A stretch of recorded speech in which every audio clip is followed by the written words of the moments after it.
saludamos al doctor Esteban Ron Castro, director de la Escuela de Derecho de la Universidad Internacional del Ecuador. Doctor Castro, bienvenido. Quisiéramos conocer su punto de vista sobre esta advertencia, amenaza para los legisladores de ir a mecanismos de democracia directa, que entendemos las posibilidades serían de una muerte cruzada o de una consulta popular, pues no podríamos pensar en otras alternativas. Buenos días, Gustavo. Muchas gracias por la invitación a tratar tan importante tema. ¿Qué es lo que sucede? Yo creo que tenemos que analizar un poquito el discurso de la señora Vela, ministra de Gobierno, y cómo este ha ido evolucionando, ¿sí? Tuvimos unas primeras declaraciones recogidas por el diario El Universo, donde ella habla de mecanismos constitucionales, como usted acertadamente señala, ¿sí? Y dice que recurrirán a mecanismos de democracia directa y mecanismos constitucionales e inclusive temas constitucionales. ¿Qué nos dice esto? Consulta popular. ¿Qué nos dice esto? Timing político, muerte cruzada, ¿sí? Y esto sucede, estimado Gustavo, el día miércoles.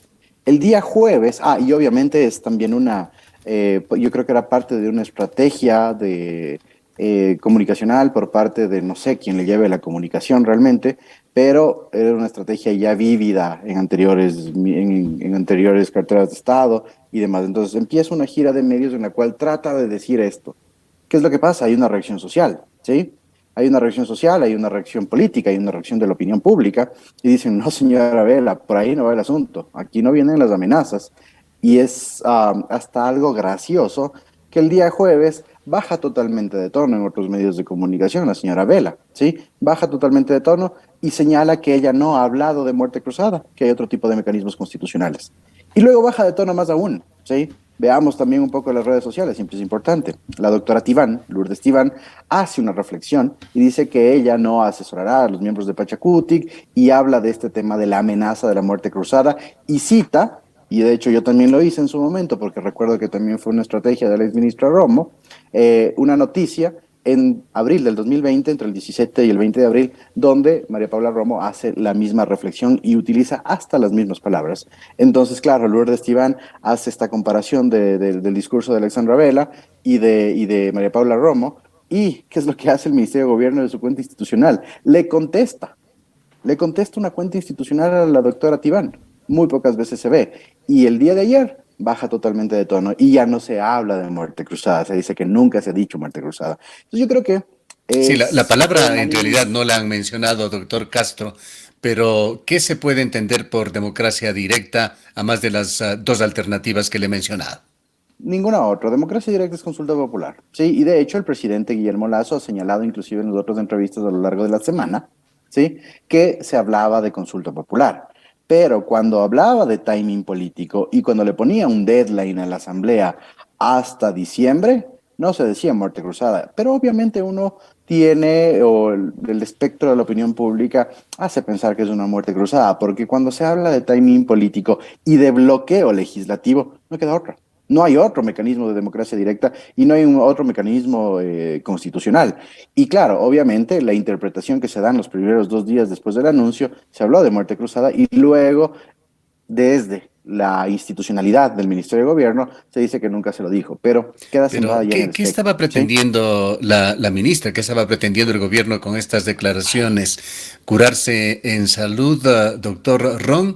¿O está exponiendo quizá lo que se está conversando, cabildeando entre telones, que el público no lo conoce y existen ya negativas a proyectos que ha venido el gobierno aún manteniéndolos en reserva? Nos referimos a las grandes reformas que se espera, reformas en el ámbito laboral, reformas en el ámbito tributario. Quizás se está cabildeando esto ya y se conoce en forma previa la posición de la Asamblea. Como usted bien lo señala, Gustavo, es acertada su apreciación. Yo creo que esta primera parte o esta primera situación en la cual la doctora Vela habló de los mecanismos constitucionales es porque el gobierno se ha visto bloqueado en el legislativo, ¿sí? Creo, y el bloque de Creo no tienen mayor capacidad política ni de actuación. Ya no se puede negociar por debajo de la mesa, ya no se pueden hacer negociaciones de carácter oscuro, ¿sí? Ya están los ojos en la Asamblea. y están los ojos inclusive en el Ministerio de Gobierno. Entonces yo creo que ya se ve, o al menos el gobierno o el Ministerio de Gobierno, que recordemos que también hace las labores de coordinación política, vio bloqueos. ¿Sí? Y estos bloqueos son igual de conocimiento público. Los líderes del Partido Social Cristiano hablan de ciertos condicionamientos y hasta les dan una definición, las líneas rojas. Pachacutic, con las actuaciones, y de hecho Pachacutic estaba, antes de las declaraciones de Alexandra Vela, todavía en un ánimos colaborativo. Pero ¿qué es lo que sucedió? Se dieron estas declaraciones y Pachacutic se dispersa.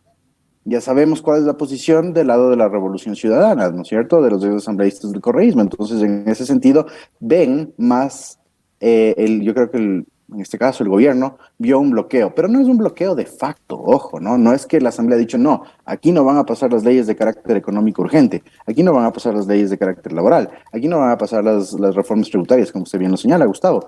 Yo creo que lo que vieron es que esta dispersión que se da obviamente por la falta de ejecución, de coordinación de política gubernativa, les iba a pretender o les iba a generar un manifiesto problema. ¿Por qué? Y aquí esto es súper importante. La propia doctora Vela lo dijo, timing político, ¿sí? El gobierno se puso un calendario, el gobierno hizo una agenda, el gobierno ofreció ciertas cosas respecto del cumplimiento del propio plan de gobierno y además ofrecimientos de campaña. Y el gobierno se puso unos deadlines muy, muy complicados. Aplaudimos todos los ecuatorianos como beneficiarios del tema de la vacunación, que el plan 900 se haya cumplido, inclusive superando las expectativas. Agradecemos al gobierno, pero tuvo otro deadline. Y ya una vez que pasa el tema de las vacunas, tiene que empezar a gobernar y a ejecutar política pública en el ámbito económico. Y ahí es cuando ellos creo que vieron un bloqueo. Ahora, Doctor Castro, sí, continúe, dígame. por favor. No, y en la parte final, solo para terminar, Gustavo, ¿qué es lo que pasó? El gobierno ve que la asamblea no responde, que hay dispersión en los bloques y que tampoco hay trabajo legislativo, ¿sí? Y creo, como usted acertadamente lo señala, que develó este tema del bloqueo y decir mecanismos constitucionales, develó que la asamblea no da paso al gobierno y le está diciendo, inclusive de manera pública, que en el caso de no dar paso a las iniciativas gubernamentales, se dará el tema de la muerte cruzada o la consulta popular. Entonces esto develó, Ahora, creo que, recordemos, doctor dígame. Castro, que Alexandra Vela, ministra de Gobierno, vino con un aura de gran negociadora, de que tenía una amplia experiencia. Este mismo concepto ya no lo hemos escuchado con consistencia en varios analistas políticos. Quisiera preguntarle el criterio suyo, Alexandra Vela, Homero Castañer, quien le acompaña también en el Ministerio de Gobierno. ¿Están cumpliendo con su labor de articulación o de cabildeo adecuadamente con la Asamblea Nacional? Analicemos este tema, estimado Gustavo, y es buena su pregunta, desde dos parámetros, el institucional y el personal, ¿sí? El Ministerio de Gobierno se convirtió en un monstruo prácticamente inmanejable cuando hizo esta, y es una precisión muy personal, he dicho que la administración pública requiere de especialización por competencias, el Ministerio de Gobierno se convirtió en un monstruo inmanejable, ¿sí? En un monstruo que tiene muchas funciones, atribuciones y que tiene muchas aristas que tienen que ser coordinadas y requieren realmente de muchos funcionarios, no solo del nivel ejecutivo, no solo del nivel jerárquico superior, sino en general. ¿Sí? Una cartera de Estado debe ser una de las más complicadas de manejar, pero a la vez tiene funciones antagónicas. ¿Sí? ¿Por qué le digo antagónicas? Porque una cosa es la coordinación política y otra cosa es la seguridad nacional. Seguridad nacional en términos de la ejecución con la Policía Nacional. La, la señora Tania Varela está haciendo una labor creo que bastante buena también en el tema de seguridad, está articulando y está dando respuesta. Pero el tema de la coordinación política, gubernamental, realmente les está desbordando, ¿sí? Obviamente, y ese es el problema institucional. Ese ministerio es muy grande, tiene muchas aristas. Ese ministerio fue, no quiero decir que haya sido hecho a lo que la doctora María Paula Romo requería, pero fue un ministerio que se adecuó al tipo de articulación política que en su momento propugnó Lenín Moreno y María Paula Romo. A mi modo de ver, un error de la administración pública haber concentrado tanto poder y tanta decisión dentro de un tema. Eso hace que labores como las de la doctora Vela, que viene como con un bagaje de mucha articulación, de mucho conocimiento, respetada académicamente, se encuentre con un monstruo de administración pública de difícil ejecución. ¿Sí? Recordemos una cosa también, los representantes de Creo y quienes acompañan al presidente Guillermo Lasso, quienes están en el gabinete, quienes están en el staff de colaboración, son personas que no han estado en la administración pública por más de 15 años desde la reconfiguración constitucional. Algo que dificulta también que la línea de aprendizaje del know-how, del cómo hacer gobierno, les estanque un poco, ¿sí? Pero ahí vamos, cómo vamos confluyendo. Ahora, las capacidades personales de la doctora Vela todavía no han sido medidas, ¿sí? Las capacidades negociales de la doctora Vela todavía no las podemos ver. Es poco tiempo realmente. Tenemos que dejar que pase un poquito de tiempo, pero advertimos. Inclusive, Gustavo, decíamos en este mismo espacio con usted hace algún tiempo, y lo recordaba cuando preparaba la entrevista, decíamos que este gobierno particularmente iba a tener poco margen de tiempo para entregar resultados. Ya lo hace con la vacunación, pero resultados en términos de gobernabilidad. Va a tener poco tiempo para demostrar su capacidad. ¿Por qué? Porque venimos de un bagaje y venimos de un estilo de desgobierno. Entonces, ese es el problema. Ahora, Homero Castañer, una persona con experiencia legislativa, ¿sí? Una persona que sí tiene experiencia en la administración pública. Pero ¿qué es lo que sucede? Homero Castañer también tiene unas limitaciones nuevamente desde el ámbito institucional. No sabemos cuál es su equipo, vemos que hace bastante vocería, vemos que hace bastante articulación, pero se ve limitado nuevamente por la institucionalidad. Vi una entrevista esta semana en la cual estaba Marcela Guiñaga y Homero Castañer en un medio de comunicación nacional. ¿Y qué es lo que se vio? ¿Qué es lo que al menos yo sentí? Que Homero Castañer, si bien logra articular el plan o hacia dónde quieren llegar, no sabe el cómo. No tiene por su lado el camino.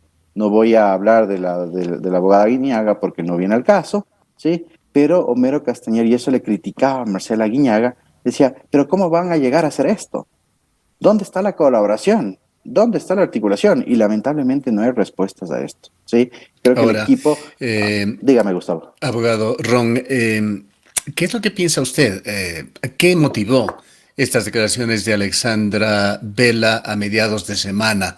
Se sentía quizá por parte del gobierno en ese momento que se habían quemado ya los fusibles, como para también pretender quemar las naves, pues una declaración de esa posiblemente es una declaración que va a dejar heridas, que no va a tener un retorno para volver a foja cero. Y si es que le preguntamos también, el hecho de retractarse un poco tardíamente soluciona las cosas. A ver, no. El tema de retractarse tardíamente respecto de unas declaraciones tan exacerbadas y que tienen tanta connotación de orden social y político, va a ser que ella tenga un descrédito, ¿sí? Y va a ser esto capitalizado por la oposición de gobierno e inclusive por la oposición ciudadana, señalando que una vez que se criticaron estas propuestas, entre comillas, amenazas, ella pues puso retro, ¿no? Embragó y puso retro y empezó a ir hacia atrás respecto de la idea de la muerte cruzada y la consulta popular. Entonces eso puede ser capitalizado desde el otro lado. No, como le decía, no solo desde el sector político, porque ya en la Asamblea lo están capitalizando, ¿no es cierto? Pero también desde los sectores sociales que están, o al menos están tratando de hacer algo de oposición al gobierno. Entonces esto sí va a ser capitalizado. Ese es uno de los errores. Yo creo que es un error comunicacional también, ¿sí? Yo creo que es un error no articulado y es una estrategia que ya vimos, ¿sí? Ya vimos, ira de medios, medios hegemónicos, determinados medios específicos, y tratando de generar un espectro para que la gente, la opinión pública, los políticos y todos quienes conformamos el Estado logremos decir, ok, aquí hay una amenaza, el gobierno tiene fuerza, pero creo que el tiro le salió por la culata en ese sentido, ¿no? ¿Se puede reivindicar este tema? Sí, y de hecho el presidente Lasso lo hace días después. Obviamente el presidente reacciona, ¿sí? En virtud de que su ministra de gobierno genera este tipo de oposición de carácter fáctico, él reacciona y dice, ok, no va por ahí. Y obviamente ahí sí con buena asesoría comunicacional el presidente Lazo no habla de muerte cruzada, habla de consulta popular, que ojo, y la correlaciona con un tema, que fue su propuesta de gobierno, y que inclusive lo habló en campaña, la hizo más fuerte en campaña, entonces como que eso bajó un poco los ánimos. Pero las reacciones ya se las puede ver, Gustavo. En la Asamblea Nacional, ¿qué pasó con el bloque de Pachacutic? Ya no tiene esa vinculación con Creo y ese rompimiento va a ser súper complicado de zanjarlo, ¿sí? Va a ser súper complicado de Además de que coordinarlo en el nuevamente. propio Pachacutic aparentemente no se ponen de acuerdo, no hay una sola posición. Además de eso, ¿no? Bueno, eso ya es una fractura dentro del propio Pachacutic y ya vemos que es un tema que va pasando desde hace algún tiempo en Pachacutic. Pero ¿qué es lo que sucede con las declaraciones de Alexandra Vela? Una primera reacción es lo que ya vimos con Pachacutic, ¿sí? Ya vemos reacciones sociales. La academia reaccionó, los medios de comunicación reaccionaron e inclusive hubo mucha crítica respecto de lo que podía suceder en este sentido. Y yo creo que van a tener como gobierno que esperar un poco, que se bajen los ánimos, van a tener que rectificar, ya lo han tratado, ya han tratado de rectificar, ¿sí? Pero van a dejar que pasen un poquito los ánimos para que se elimine el espectro de esta amenaza, si es que se la puede considerar. Y una cosa como lo que usted dice, ¿no? ¿Se develó una estrategia? No, no creo que se develó una estrategia. Se develó lo que realmente está pasando en el gobierno, el bloqueo con la Asamblea, pero también el temor de que en virtud de este bloqueo y desorganización y desinstitucionalización que tiene el legislativo pueda frenarse uno de los grandes ofrecimientos del gobierno, que es la reactivación económica. Temor y Hubo protesta. otro hecho político, doctor Ron, hace exactamente 9 días con las elecciones de la Asociación de Elecciones, perdón, de la Asociación de Municipalidades del Ecuador.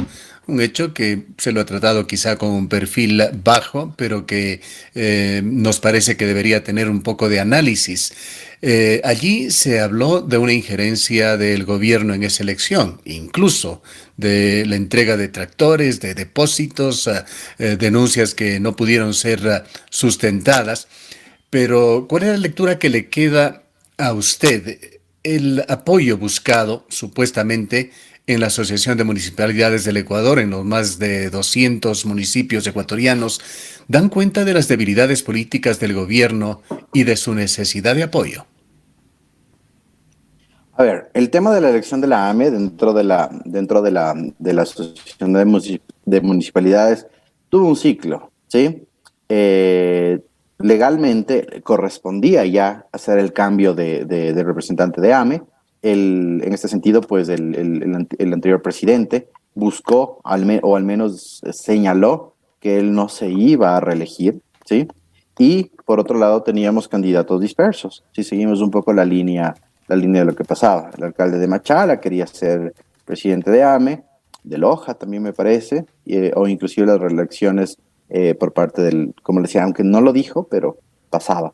Yo creo que en el tema de AME es más que nada articulación en el sentido de buscar al menos, como usted dice, un apoyo de carácter seccional. Un apoyo o al menos una situación que le dé un respiro al gobierno en el caso de que existiese o al menos buscando una contención en el caso de que existiese manifestación ciudadana. ¿Por qué? ¿Qué es lo que ha hecho el gobierno, además? Que yo creo que es inteligente, pero también es una reivindicación de derechos. Ha tratado de facilitar nuevamente las partidas presupuestarias de los gobiernos autónomos descentralizados, ¿sí? Está generando, o al menos tratando de devolver, no en su gran cantidad, pero al menos tratando de devolver esas deudas que se tienen con ciertos gobiernos autónomos descentralizados, que siempre se ha utilizado como una llave de agua en virtud de los apoyos que se requieren, ¿sí? La elección de AME, como usted bien señala, pues no es que fue trascendental en la política gubernamental, pero al menos se va a buscar cierta alianza para tratar de articular. Ahora, puede ser un error también esto, ¿sí? Puede ser un error, porque si la negociación oscura se dio para buscar que AME tenga ese apoyo o los nuevos representantes de AME brinden ese apoyo al gobierno, es un error de cálculo y es un error, bueno, es una ilegalidad en primer lugar, ¿sí? Es un error de cálculo y también es un desconocimiento de cómo funciona el Estado. Recordemos una cosa, la articulación con los gobiernos autónomos descentralizados se tiene que dar después de que se genera la política pública en virtud de lo que nosotros podemos ver para esta situación. ¿Qué es lo que sucede?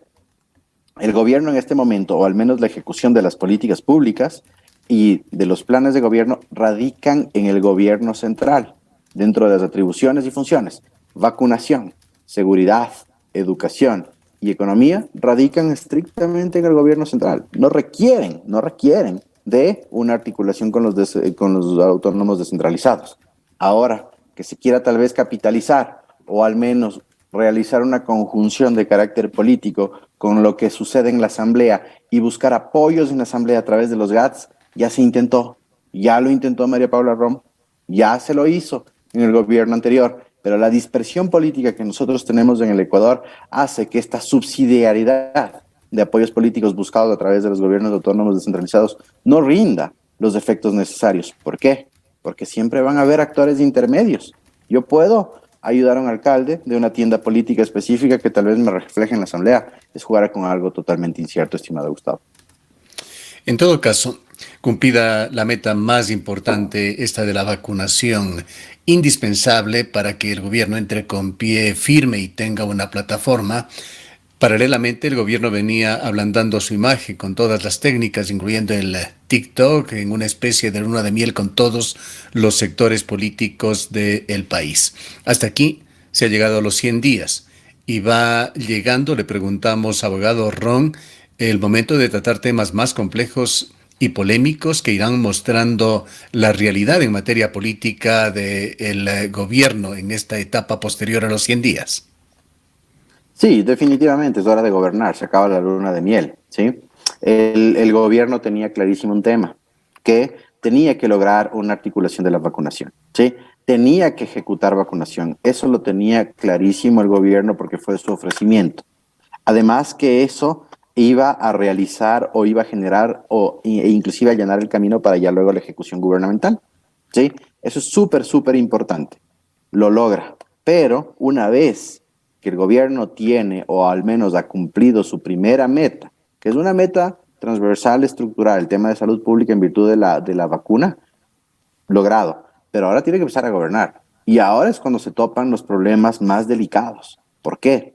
Hay una diferencia entre las políticas públicas masivas de salud y las políticas públicas masivas de economía, laborales y demás. ¿Qué es lo que pasa? En las políticas públicas y en planes de crisis, según inclusive teorías del derecho administrativo de crisis, ¿qué es lo que nos dice? Los ciudadanos y ciudadanos son los únicos beneficiarios. El gobierno lo que hace es articular muchísimas acciones y después de eso, ¿qué sucede? El beneficiario directo es el ciudadano y ciudadana, en este caso, plan de vacunación, recibimos la vacuna y nada más. Se crea un efecto unilateral entre gobierno y ciudadanos. Ahora, los otros temas, como la economía, los otros temas, como el régimen laboral, el régimen tributario, ¿sí? Que se vienen ahora, requieren de una articulación no unilateral, sino multilateral, ¿sí? Multilateral no en términos de relaciones internacionales, sino multilateral. Vienen diálogos, viene articulación, viene negociación, viene colaboración, viene transparencia y viene la construcción legislativa, que es uno de los puntos más complicados, donde cuando se genera una ley, todos los actores involucrados, sociedad civil, gobierno, Estado, diferenciando lo que es el gobierno, ¿sí? Sectores estratégicos, sectores vulnerados, etcétera, representantes, gremios, agrupaciones, ¿qué es lo que sucede? Hacen que definitivamente la articulación sea mucho más compleja. Y ahí es cuando la articulación y la generación gubernativa se complejiza, inclusive bajo la teoría de la complejidad, Gustavo, ¿sí? Por eso es más complejo, la luna de miel se acaba. En el tema de salud, y el tema de salud va a seguir, ¿no es cierto? Nuevamente los beneficiarios somos nosotros, recibimos, agradecemos y se acaba. En los otros temas es mucho más complejo. Otro tema que más o menos trataría y ya vemos que se puede trabar es el tema de la educación superior, ¿sí? Hay una propuesta de reforma a la Ley Orgánica de Educación Superior. ¿Y qué es lo que pasa con esta ley, con esta iniciativa?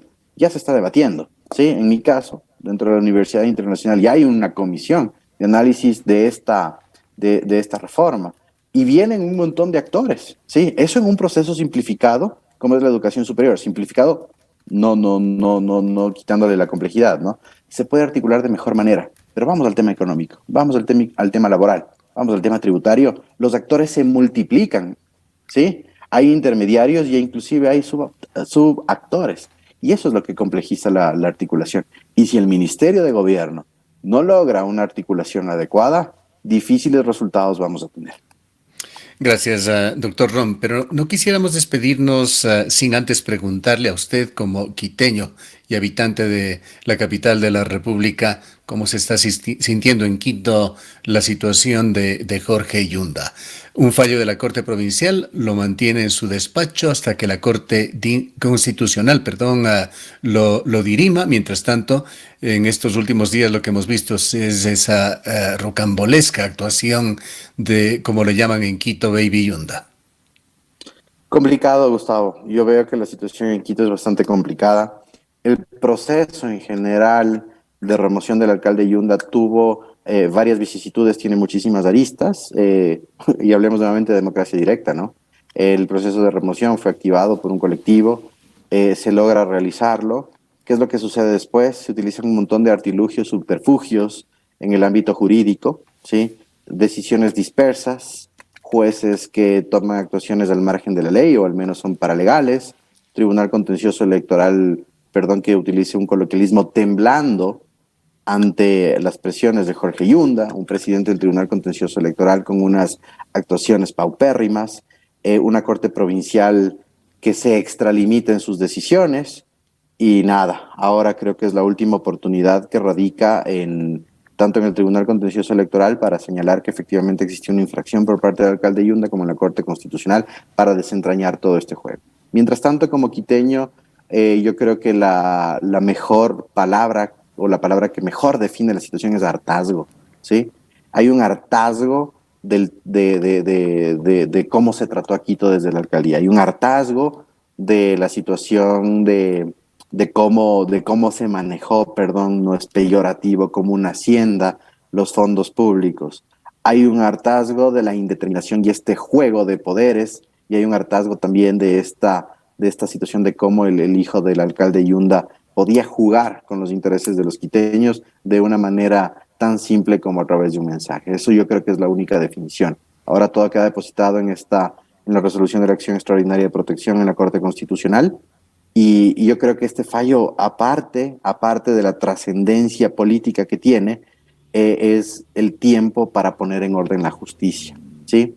Y por otro lado, la administración pública nuevamente nos deja que desear. Consejo de la Judicatura que no ha dado respuesta a las denuncias, jueces suspendidos, pero eso no avanza. Esa sería la reflexión, estimado Gustavo. Muchísimas gracias, doctor Ron, por habernos acompañado. A usted, muchas gracias Esteban por el Ron espacio. Castro es director de la Escuela de Derecho de la Universidad Internacional del Ecuador. 8:06. Cuenca, año 2050. Cuando la contaminación y la escasez de agua son problemas en todo el mundo, en Cuenca, Ecuador, todavía se vive tan bien como hace 30 años. Esto gracias a que los cuencanos tomaron decisiones correctas, como la construcción del proyecto hidroeléctrico Soldados Yanuncay, que ha generado 22 megavatios de energía limpia, reguló el caudal del río Yanuncay y garantizó el agua potable para Cuenca y agua de riego para San Joaquín y Baños. Aunque esto parezca ficción, es nuestro compromiso con Cuenca Bicentenaria, el Ecaustro. Juntos generamos agua y energía para la vida.